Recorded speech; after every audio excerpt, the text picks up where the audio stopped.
Chapter 17, Letting Go. Raj sighed, fatigue in every part of his body. Even after a good night's sleep, he was exhausted. His feet were heavy as he walked the hallways, trying to put on an authoritative smile. He was no longer followed by a band of students. He was often alone. His shoulders were hunched during meals with uncle and auntie. He'd lost his master-of-the-world demeanor. The horror that had taken place in his father's factories and the shame of his father's crimes weighed heavily on him. He couldn't bring himself to share his burden with anyone, and it was preventing him from really connecting with people, even his new friends. He wanted to be more like Emily and Mei Ling, and especially Solomon, but that seemed impossible, and he was tired of trying. Shane approached Raj as the class waited for the biology teacher to arrive and unlock the lab door. Shane had become much more subdued since losing his parents in the tsunami. His grandparents had come to live with him so he could finish off the term. "Hey Raj, how are things?" he asked. Raj tried to smile back at Shane, but he couldn't. "Not bad," he said, and turned away. Shane took the hint and moved over to a group of friends, just as Emily appeared. When she saw Raj, she stood next to him and leaned against the wall. "What are you doing here?" Raj asked. "I have to make up this lab. I missed it last week," Emily responded. She saw Shane and asked, "Raj, why do you think bad things happen to good people?" "Ha, bad things happen to good people all the time," said Raj. "It's just how the world works." His tone was dismissive. "Raj, what's up? Sometimes it's like you have this big chip on your shoulder and you won't put it down." He pulled his shoulders back and sucked in his breath, expanding his chest like a peacock, and Emily braced herself for his retort. But then he deflated like a balloon. His eyes clouded over with sadness. "There is so much suffering in the world," he said quietly. "It's impossible to understand any of it." Emily waited, hoping he would continue. "Look, Emily, you can't know this because you come from such a pristine part of the world, but when you grow up in India, you see things every day that rip your heart out. There's no explanation for all the suffering. Sometimes it's just better not to look, and definitely better not to let it affect you." He sounded like an old man, weary and forlorn. "Well, you're not the only one who's seen suffering, Raj. Look at Mei Ling and Shane. I can't imagine the pain they're dealing with. But they haven't given up. They're still nice to people. It's okay to keep hoping," she said. "I don't feel very hopeful," Raj said. "The scale of suffering is overwhelming. It's better not to think about it." He walked away. As she watched him go, Emily remembered the terrible sounds of pain and suffering in her dream and in the cave during the Wheel of Powers. She understood how easy it would be to become disheartened and lose hope. "We all need power to stay hopeful," she thought. Although Mei Ling found it comforting to think that her dad was a soul and that he was still in the world somewhere, she missed him terribly. She hadn't realized what a calming influence he had been in her life. He was her best friend. Now she rode the bus home from school. It wasn't as great as she thought it would be. She sat alone. The voices had returned, and Mei Ling was losing the fight against the phantoms that had tormented her in the Wheel of Powers. She began to doubt every answer she gave in class. She stopped participating in the mathletes.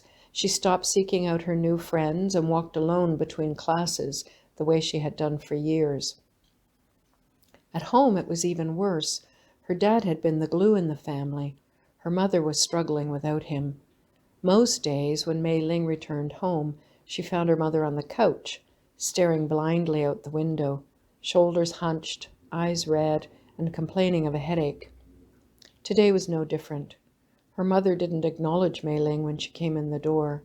Suddenly she glared at Mei Ling and blurted, "If you hadn't wanted to see her friends that day, if you had stuck to your tutoring schedule—" Mei Ling dropped her school bag and stood frozen in her mother's glare. "Ever since you've had friends, everything has been ruined." Her mother's voice was rising as she spoke. "It's because of you he died." Mei Ling was stunned. Crushing guilt muted her ability to think. Her knees weakened and her stomach turned. She wanted to run to her room, but she couldn't move. Part of Mei Ling wanted to yell at her mother, "You have to be here for me now that Dad's gone. It's your job to be strong." But she knew that yelling at her mom wouldn't help. Her mind was reeling. It wasn't fair of her mother to say these things. She looked away from her mother and out the window. Through the tears brimming in her eyes, she noticed a sparkling star in the night sky. It reminded her of the star she had seen the night she heard the calming voice. Then the diamond field flashed in her mind, and she thought of her dad as a diamond. She stood looking at the star for a long time, while her mother held her head in her hands. As she gazed at the star, she felt her anger subside. She wanted to say something to reassure her mom. A deep calm filled her as she spoke. "Don't worry, Mom." She paused and took a deep breath. "I'm sad, and I miss Dad too, but I think Dad is still with us. He's a spirit that can never die." Her mother looked at her like she was speaking another language. Mei Ling had never stood up to her mother before. There was an uncomfortable silence as she waited for her mother's response. "What is that nonsense?" Her mother spat the words at her. "Where have you been getting these ideas? From your new friends?" She was angry now. "What do you know? What do they know? He's gone." Mei Ling remembered how Emily had behaved with the man throwing rocks. She waited. She wasn't sure she had the power to be strong for her mum, but she knew her mother was suffering. "Spirit, how does that help me now?" her mother said through clenched teeth. Mei Ling had seen her mother angry, had seen her uptight and tense, but had never seen her this distraught, even immediately after the accident. As she stood watching, her mother slumped onto the sofa and began to sob. Mei Ling stood still, unsure what to do other than just wait. The sobbing continued. Slowly, Mei Ling approached her. She lowered herself onto the couch and put her hand gently on her mother's arm. "We'll get through this, Mum," she said to herself, unsure if she could say it out loud. She felt a quiet strength well up inside her. Maybe she did have power. Despite what she had learned in the cave, Emily was finding it hard to focus. Her dad was often away for work, which left her to take care of Tess. They had extra volleyball practices in preparation for a tournament. She was falling behind in her schoolwork, and there was Ravana's assignment, of course. When she left school after practice one day, she saw Tess sitting alone on the bench near the bus stop. She looked shrunken and afraid. "Tess, what's up?" Emily called, racing toward her. Tess spun around. "You promised to meet me here after school so we could go for ice cream on the way home, remember?" The pain of betrayal was all over her face. Emily stopped dead, her eyes wide with surprise. "Oh, Tess, I'm so sorry. I completely forgot." Emily was frantic, scanning her memory. She'd been so preoccupied with her own thoughts, she had lost all connection to time and place. "Have you really been waiting here for 2 hours?" "Yes." Her crisp emphasis indicated Tess was angry. "You said we'd go right after school." "Oh, Tess, I'm so sorry," she said again. Emily kicked herself mentally. How could she lose herself so much that she let Tess down? "Let's go. The last bus leaves in 5 minutes." She put her arm around Tess's shoulder and pulled her close. She felt Tess stiffen. "We can stop and get your favorite pistachio and mango ice cream," Emily offered, desperately hoping she could fix things with Tess. "Okay," Tess said, and she relaxed slightly against her sister. Solomon was worried about his mum. She sat at the kitchen table late into the night, piles of paperwork in front of her, rubbing her eyes. He was worried about Ben, who was having difficulty reading. He was worried about his incessant worrying. He couldn't sleep, he couldn't focus in class. Finally, he decided to visit the guidance counselor, quietly, between classes, hoping no one would see him. Solomon, many students experience severe stress during their upper school years. Mrs. Berg's face was kind, and her smile made him feel a combination of relief and disempowerment, like he was a small child. "This isn't normal for me," he said. "I don't get severe stress." He felt the panic rising from his stomach to his mouth, making his tongue dry and slowing his speech. "What are you stressed about?" she asked. He didn't want to get into it, but the kindness of her voice coaxed him to share. "I'm worried about my mom," he started. "She works hard and has so much responsibility. She's in a foreign country without a husband and with 2 kids to take care of." He spoke faster as he continued. His words tumbled out. "And I'm worried about my little brother. He has a hard time with school. He's trouble reading and he's always behind in his homework." Solomon looked down and noticed his hands were clenched together. Mrs. Berg looked at him calmly. He could feel her reading his mind. She looked out the window, then back at him, and down at her own hands, before speaking. "Do you think you're helping your brother or your mum by worrying?" "What do you mean?" he asked. A line appeared in his forehead as he tried to pinch his thoughts together. "Well, I know you want to help them. I'm just wondering if you think that worrying is helping." She was very matter of fact. "No," Solomon admitted. He thought for a minute. "But since my dad died, I feel more responsible for them." "Sometimes we aren't helping when we try to protect the people we love from making mistakes," she said softly. "I guess I don't know how to help him." Solomon didn't realize he felt so powerless until he heard himself say it.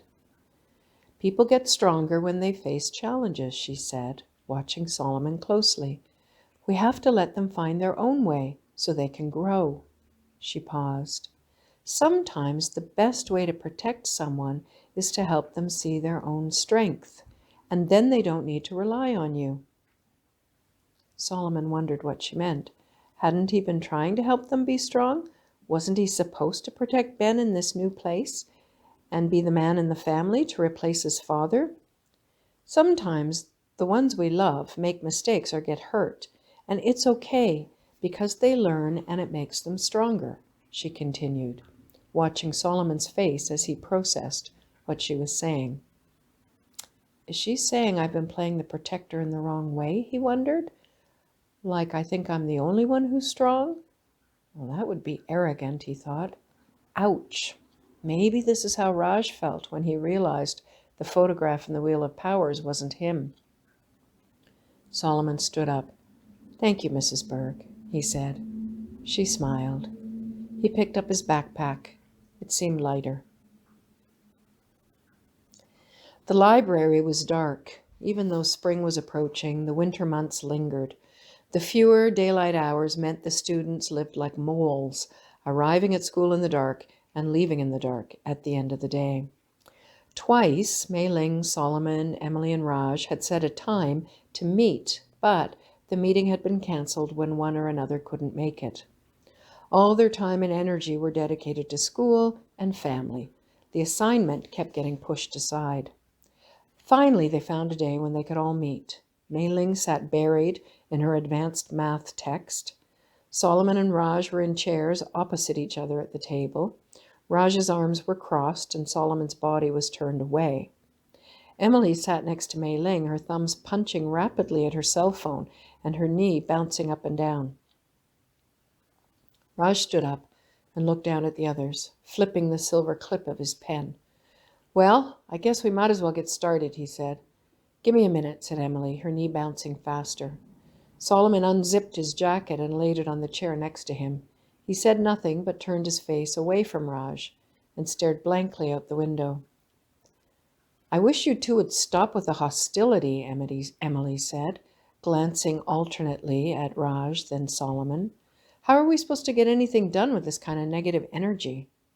"Well, like your manic energy is helping," Raj fired back at her. "We actually have to sit still to get something to happen here." "You should talk, Raj, like your attitude helps." Solomon was shocked to hear the anger in his voice. Mei Ling looked at Solomon. "You should stop picking on Raj," she said, and her tone was uncharacteristically stern. There was a chilled silence as each retreated inwards, quietly justifying their own grievance. Finally, Mei Ling spoke. Her voice was so quiet they barely heard her. I'm not sure what's going on here. We were fine last week. What's happening? Emily stopped texting and put her phone on the table. Looking thoughtfully at Mei Ling, she whispered, I can't seem to slow down. I can't focus on anything. Raj looked at Emily, calculating whether to follow suit and offer an honest admission or wait for someone else to speak. Solomon sighed. I can't stop worrying or getting angry ever since our meeting in the cafeteria. Mei Ling cleared her throat. I was feeling good about what we were accomplishing. I mean, I don't know what it all means yet, but it feels like we're learning something important. She paused. I know I'm changing. I'm gradually getting stronger and happier, but I thought it would all make sense by now, and I'm not sure it does. Raj looked at her. There's something going on here. I've been thinking about Ravana's final warning. Do you remember? She said we have to trust each other completely. Yes, said Emily. She said she'd try to stop us any way she could. Of course, Solomon said, rising from his chair. He began to pace. It's obvious now. His face was suddenly animated. This week I was tied in knots because of all my responsibilities. It was making me crazy. And I haven't been able to concentrate, Emily said. I'm totally distracted. And I've been hearing those negative voices again, admitted Mei Ling quietly. Hey, it's like the stuff Ravana talked about in her lecture, about thoughts creating pathways in the brain, said Emily, excited. She's messing with us, making us have negative thoughts, and they're influencing the way we see everything. What about you, Raj? Asked Solomon, turning to see if Raj was with them. I guess I haven't been sure we're getting anywhere with this, he hesitated as he spoke, uneasy about revealing a hopelessness that ran deeper than the assignment. Do you think it's possible that Ravana is twisting our feelings? Solomon asked. They seem pretty real, said Mei Ling. I guess that just shows how good the illusion is, said Emily. I think she's changed her methods, said Raj. She was making bad things happen before, and now she's messing with our feelings. He shook his head as if waking up from a deep sleep. If that's how Ravana operates, she's really devious. They sat in silence, each reflecting on the illusion that had held them in its grip for more than a week. Finally, Raj sat up in his chair. I think we need to power through and keep going. Emily looked at him to see if he was serious with this sudden enthusiasm. She could see he meant it. We've been through too much at this point to stop now, she said, supporting him. Mei Ling, can you get us started? Solomon knew they had to act. I'd like to try it this time, Raj said, unexpectedly. He waited to see if they would agree. Emily grinned. Go for it, Raj. Solomon nodded, and Mei Ling settled into her chair. Raj's voice was gentle and soothing as he started. Let's get comfortable.